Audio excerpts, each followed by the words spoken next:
বাংলাদেশের মুক্তিযুদ্ধে কাদের সবচেয়ে বেশি? আমরা যদি প্রথমত বলতে চাই বাংলাদেশের মুক্তিযুদ্ধের প্রথমত অবদান হলো Bangabandhu Sheikh Mujibur Rahman.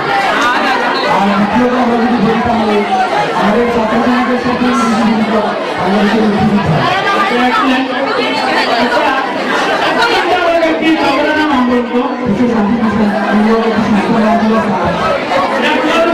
South Asian association for regional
আমি যদি ইন্টারভিউ যাই না আমি সামনে যদি ধরে না দেখি তো জ্ঞান আমায় করি আমার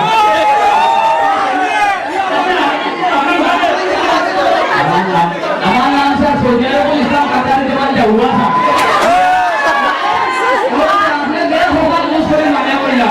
আমি যেদিন জন্মগ্রহণ করছি যখন এসেছি বহুদিন সাল এই আপনারা 3 ঘন্টা পর্যন্ত পড়াশোনা করেন সৌদি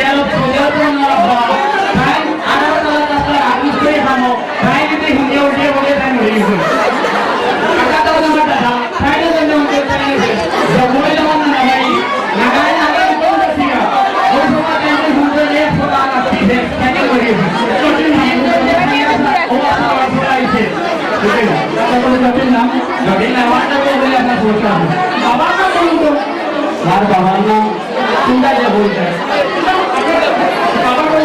আমার বাবা এই যে মনে করেন আমার নিজের বাবা উকিল বাবা ছেলে বাবা শ্বশুর বাবা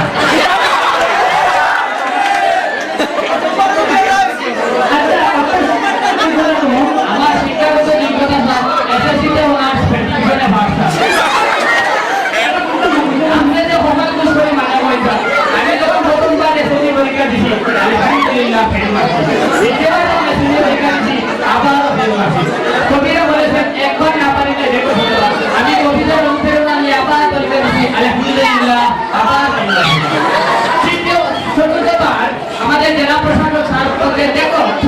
করলেই পারবে। আমি স্যারের অনুপ্রেরণা নিয়ে আবার পরীক্ষা দিচ্ছি, আলহামদুলিল্লাহ আবার ফেল মারছি। আপনি তো জানেন স্যার, আমার সে 60 বছর, তাই আমার সেদিকে জীবনে বাদ দিয়ে দিয়েছে। আপনি কি কি বিষয়ে পড়াশোনা করেছেন? এইটা মনে করেন বাংলা, ইংরেজি, আরবি, ফার্সি, উর্দু, ইতিহাস, রাজনীতি। আপনি তো দুদিন বলছেন সবাই। আচ্ছা, সবাই সাবানা সাবন রয়েছে না স্যার, এক সাবানো সাইন নেই কাজ করছি আমার মাথা আর একটা এরপরে দুপুরে সুস্থ হয়েছে তোমার আগে টমেটো জানাই যায় আপনাকে ও মেরা গেলে আমি বলতে বড় নানাবাড়ি না স্যার, লাগাবাড়ি লোক মেরা গেলা তারা কি পারি আমি হনুমান দি কারণে দেখে যাবো। এই যে বলেন ম্যারাডোনা, আর্জেন্টিনা, আর্জেন্টিনা আচ্ছা অর্থনীতি সম্পর্কে আপনি কাকে বলেন? যে নীতি অবলম্বন করিয়া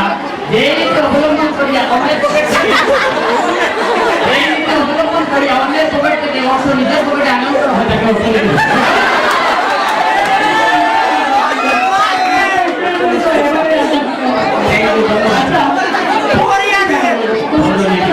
পৌরসভার ভিতরে এবং বাহিরে যেসব সমিতি রয়েছে বা সমিতি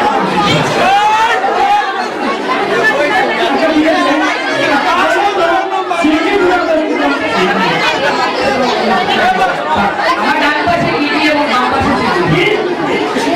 আমার ডান পাশে কিডনি এবং বাম পাশে সিডনি। মানে এটা বলতে পারে? ওই তো স্যার আপনি বুঝতে পারবেন। বলেন তো, রুগীটি কাকে বলে? ইংরেজি। আমি যদি প্রথমে আরবিতে বলি তাহলে না রিলা হয়ে যায় এবং যদি আমি এটা সংস্কৃতি ভাষা বলি তাহলে হবে বড় হরি হরি বল।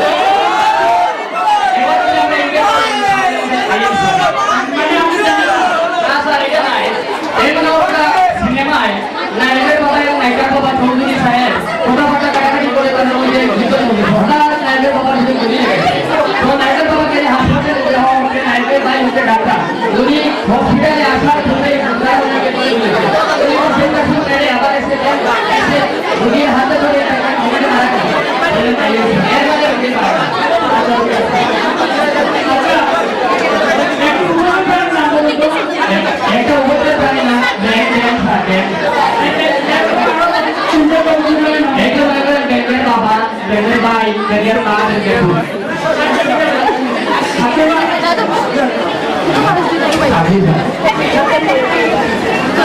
বলেন, আগে আসবে তো।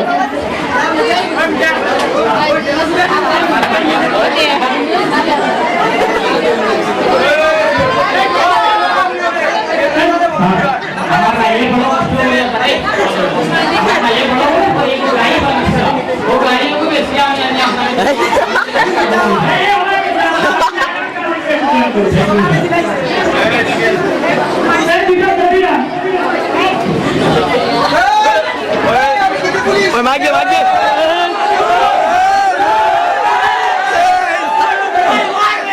এখানে কি করবে? এখানে তো স্যার ইন্টারভিউ চলছে। কিসের ইন্টারভিউ? এই সবার মানে এখানে রয়ে যাবে, এখানে আমি যাবো। এখানে আমি একটু আগে জানতে পেরেছি যে এখানে ঘুষ এবং সুদের মাধ্যমে ইন্টারভিউ চাকরি দেওয়া হয়। না না এটা ঠিক না, এটা আগে হবে। তোমাদের জন্যই তো বাংলাদেশে কোনো শিক্ষিত লোকেরা চাকরি পায় না। এই সুদ এবং ঘুষের মাধ্যমে যারা বেকার আছে, যারা অশিক্ষিত আছে, তাদেরকে চাকরি দেওয়া হয়েছে। এটা কি ঠিক করো? আপনার মতো সরকার আপনাদের চালাতে কার টাকা এই দারোয়ান পুলিশ এটা তো আমি জানি না। আমাকে সরকার চাকরি দিয়েছে, আমার চাকরি আমি কিভাবে কি করবো আমি জানি। সেটা তো তুমি আমাকে শিখাতে আসবে না। ঠিক আছে স্যার। এই, আমি একজন সৎ টিভি পুলিশ অফিসার। আমি দিয়ে কোনো কাজ করি না। তুমি দেশের শত্রু, সমাজের শত্রু, বাংলাদেশের শত্রু, তোমাকে অবশ্যই অ্যারেস্ট করতেই হবে। কথা, কথা, কি?